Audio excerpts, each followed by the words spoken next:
ایک ایسے صحابی جن کا اسلام قبول تو کر لیا گیا، لیکن نبی اکرم صلی اللہ علیہ وآلہ وسلم نے انہیں اپنے سامنے آنے سے منع فرما دیا اور ان سے اپنا مبارک چہرہ پھیر لیا۔ ایک ایسا غلام جس نے کسی عام شخص کا قتل نہیں تھا کیا، جس نے پیغمبر اسلام محمد رسول اللہ صلی اللہ علیہ وآلہ وسلم کے چچا کا قتل کیا تھا، وہ کیسے صحابی رسول صلی اللہ علیہ وآلہ وسلم بن گئے؟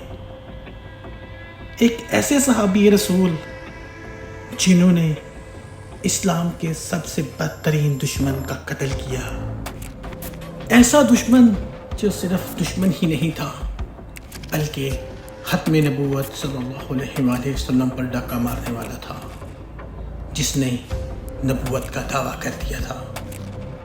ایسے جھوٹے نبی کو قتل کرنے والے صحابی حضرت وحشی رضی اللہ تعالی عنہ۔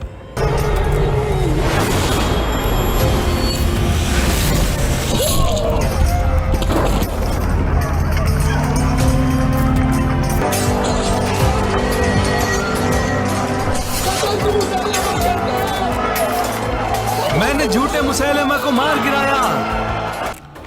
آج آپ ان کی زندگی کے بارے میں تھوڑی سی معلومات حاصل کریں گے، اس لیے ویڈیو کو آخر تک ضرور دیکھیے گا۔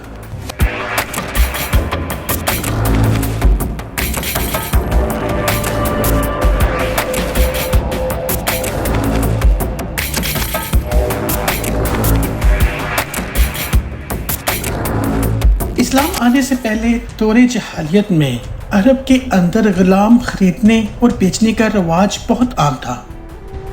الگ قبیلے کے لوگ اپنے روزمرہ کے کام کاج کے لیے غلاموں کو خریدا کرتے تھے۔ غلام اپنے مالکوں اور آقاؤں کو مجازی خدا سمجھا کرتے تھے۔ مالکوں کو اپنے غلام پر مکمل حق حاصل ہوتا تھا۔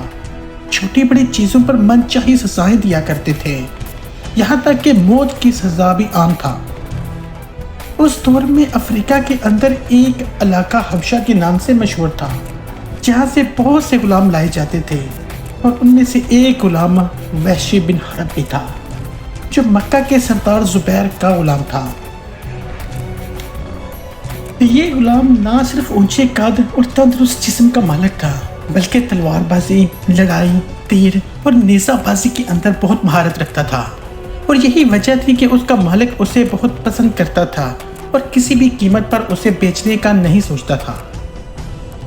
ایک دفعہ آپ صلی اللہ علیہ وآلہ وسلم مسجد میں تشریف فرما ہو کر اپنے صحابہ کے ساتھ گفتگو فرما رہے تھے کہ اچانک سے وحشی بن حرب تیز رفتاری سے مسجد کے اندر داخل ہوتا ہے اور بلند آواز میں کہتا ہے، میں گواہی دیتا ہوں کہ اللہ ایک ہے اور محمد صلی اللہ علیہ وآلہ وسلم ان کے رسول ہیں۔ آپ صلی اللہ علیہ وآلہ وسلم نے نگاہ اٹھائی اور اس غلام کو دیکھا، اور دیکھتے ہی آپ نے نظر پھیر لی اور کہنے لگے، تیرا اسلام تو قبول ہے مگر تجھ پر افسوس ہے، میری نظروں سے اوجھل ہو جا اور آئندہ کوشش کرنا میرے سامنے مت آنا۔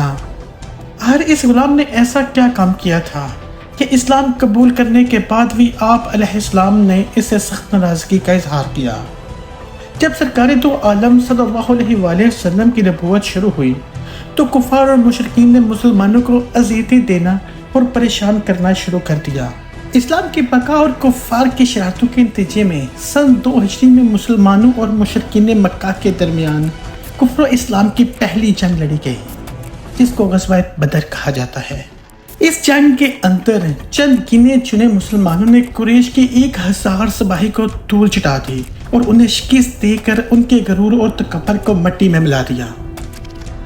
اس جنگ میں قریش کے بڑے بڑے سردار مسلمانوں کے ہاتھوں قتل ہوئے، جن میں ابو جہل، عدوہ، شیبہ، بنو امیہ کے بڑے بڑے سردار قتل ہو گئے۔ ان سرداروں کو ان کے چچا حضرت امیر حمزہ رضی اللہ تعالیٰ عنہ اور مولا علی علیہ السلام نے قتل کیا تھا۔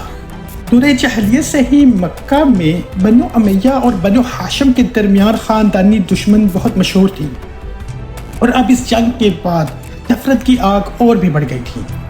ان کے بڑے بڑے سرداروں کے مارے جانے کے بعد اب قریش کی سرداری ابو سفیان کے ہاتھ میں تھی۔ جیسے کہ غزوہ بدر میں مارے جانے والے ایک سردار ابو سفیان کی بیوی ہندا کے باپ، بھائی اور چچا تھے، لہٰذا ہندا اور ابو سفیان نے لوگوں میں انتخابی جذبات کو بڑھانے کی کوشش کی اور قریش کو پھر سے نبی اکرم صلی اللہ علیہ وآلہ وسلم کے خلاف اٹھ کھڑے ہونے کی دعوت دی۔ لہٰذا اگلے سال قریشی مکہ بدر کے مقتولین کا بدلہ لینے کے لیے نئی جوش اور جذبے کے ساتھ غزوہ احد کی تیاری کرنے لگے۔ اسی دوران وحشی ابن حرب کو بلا لیا گیا اور اس سے پوچھا گیا کہ کیا تم غلامی سے آزاد ہونا چاہتی ہو؟ اس نے کہا، مجھے کون غلامی کی زنجیروں سے آزاد کروائے گا؟ اسے کہا گیا کہ اگر تم محمد صلی اللہ علیہ وآلہ وسلم کے چچا حضرت حمزہ رضی اللہ تعالیٰ عنہ کو قتل کر دو تو تم آزاد ہو جائیں گے۔ وحشی نے کہا، مجھے منظور ہے، میرا نشانہ کبھی ضائع نہیں جاتا۔ یہ کہہ کر لشکر کے ساتھ چل کھڑا ہوا اور مسلمانوں کے ساتھ جنگ کرنے کے لیے احد کے مقام پر پہنچ گیا۔ ابو سفیان نے اس موقع پر قریش کی ان عورتوں کو بھی ساتھ لے دیا جن کے رشتہ دار بدر میں قتل کیے گئے تھے، تاکہ یہ میدان جنگ میں لڑائی کرنے والوں کے حوصلے بلند کر سکیں۔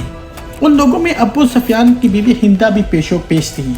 آخر وہ وقت آ گیا، میدان احد میں جنگ شروع ہو گئی۔ میدان میں حضرت حمزہ رضی اللہ تعالیٰ عنہ شیر کی طرح وار کر رہے تھے۔ ان کی ایک ہی وار سے کفار کا کام تمام ہو جاتا۔ وحشی چٹان کے پیچھے گھات لگائے بیٹھا تھا۔ حضرت حمزہ لوگوں کو کاٹ کر آگے بڑھ رہے تھے کہ سامنے ٹھہرنے اور ثابت قدم رکھنے کی کسی میں ہمت نہ تھی۔ جب حضرت حمزہ ایک شخص سے مقابلہ کر رہے تھے تو وحشی نے موقع پا کر اچانک زوردار وار کیا اور اس کا نیزہ حضرت حمزہ کے پیٹ کے نچلے حصے کو کاٹتے ہوئے اندر داخل ہو گیا۔ نیزہ ان کے جسم میں پیوست ہو گیا۔ جب وحشی کو یہ یقین ہوا کہ وہ فوت ہو چکے ہیں تو وہ پھر سے کونے میں جا کے بیٹھ گیا۔ وحشی کو اس کے بعد لڑائی میں کوئی دلچسپی نہیں تھی۔ اب تو وہ اپنی آزادی کی خوشی منا رہا تھا۔ جنگ جاری رہی اور حمزہ کی شہادت کے بعد مسلمانوں کے قدم ڈگمگانے لگے۔ کچھ مسلمان شہید ہوئے۔ اس موقع پر ہندا مسلمانوں کی بکھری ہوئی لاشوں کے پاس گئی، حضرت حمزہ کے پیٹ کو چیر دیا، آنکھیں نکال کر، اور پھر ان کے ہار اور بالیاں بنا کے زیورات کے طور پہ پہنی، اور اس نے حضرت حمزہ کے پیٹ کو چاک کیا اور کلیجہ نکال کر اسے چبا دیا۔ جنگ کے اختتام ہونے کے بعد جب نبی اکرم صلی اللہ علیہ وآلہ وسلم کو اس کی خبر ہوئی تو صحابہ سے پوچھا، کیا اس نے میرے چچا کے کلیجے کو کھا لیا تھا؟ لوگوں نے عرض کیا، نہیں، اس نے اگل دیا تھا۔ نبی نے روتے ہوئے فرمایا، اے اللہ، حمزہ کے جسم کے کسی حصے کو بھی جہنم میں داخل نہ ہونے دینا۔ آپ علیہ السلام حضرت حمزہ کے جسم مبارک کے پاس حاضر ہوئے اور اس قدر روئے کہ صحابہ کی آنکھیں بھی تر ہو گئی۔ آپ علیہ السلام نے اس سانے پر شدید غم زدہ ہوئے۔ جب آپ مدینہ تشریف لائے اور قبیلے کی عورتوں کو اپنے اپنے عزیز و اقارب کی شہادت پر روتے ہوئے سنا تو فرمایا، افسوس، حمزہ کے لیے رونے والا کوئی بھی نہیں۔ جب کفار مکہ واپس لوٹے تو وعدے کے مطابق وحشی کو آزاد کر دیا گیا۔ وقت گزرتا گیا اور حضور کی دعوت عرب میں پھیلتی گئی اور دن بر دن لوگ اسلام میں داخل ہوتے گئے، لہذا وحشی کو خوف ستانے لگا اور اسے اپنی جان کا خطرہ لاحق ہوا۔ جب مسلمانوں نے مکہ فتح کیا تو نبی علیہ السلام لشکر جرار لے کر مکہ داخل ہوئے تو وحشی وہاں سے طائف بھاگ گیا۔ اس کا ہر دن ڈر اور خوف میں گزرنے لگا۔ اس کی نگاہوں کے سامنے بار بار حضرت حمزہ کے قتل کا منظر آنے لگا، لہٰذا ایک شخص نے وحشی سے کہا، اے وحشی، اللہ کی قسم، محمد ایسے شخص کو قتل نہیں کریں گے جو کلمہ طیبہ پڑھ کر دائرہ اسلام میں داخل ہو جائے۔ اس کی یہ بات سن کر وہ مدینہ کی طرف روانہ ہوا۔ وہاں پہنچا تو معلوم ہوا کہ آپ مسجد میں تشریف فرما ہیں۔ وحشی لوگوں سے چھپتے چھپاتے اور آنکھیں بچا کر احتیاط سے مسجد میں داخل ہوئے اور آپ علیہ السلام کے سامنے کھڑے ہو کر بلند آواز میں کہا، میں شہادت دیتا ہوں اللہ ایک ہے اور محمد صلی اللہ علیہ وآلہ وسلم اللہ کے رسول ہیں۔ جب نبی علیہ السلام نے اس کی زبان سے کلمہ شہادت کو پڑھتے ہوئے سنا تو اپنی نگاہیں اٹھا کر اس کی طرف دیکھا اور پھر چہرہ پھیر لیا اور فرمایا، کیا تم وحشی ہو؟ اس نے کہا، جی ہاں، میں وحشی ہوں۔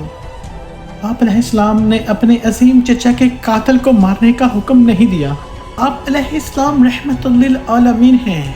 آپ علیہ السلام نے فرمایا وحشی کو کچھ نہ کہو، ایک شخص کا اسلام قبول کرنا مجھے اس چیز سے زیادہ پسند ہے کہ میں 1000 کافروں کو قتل کر دوں۔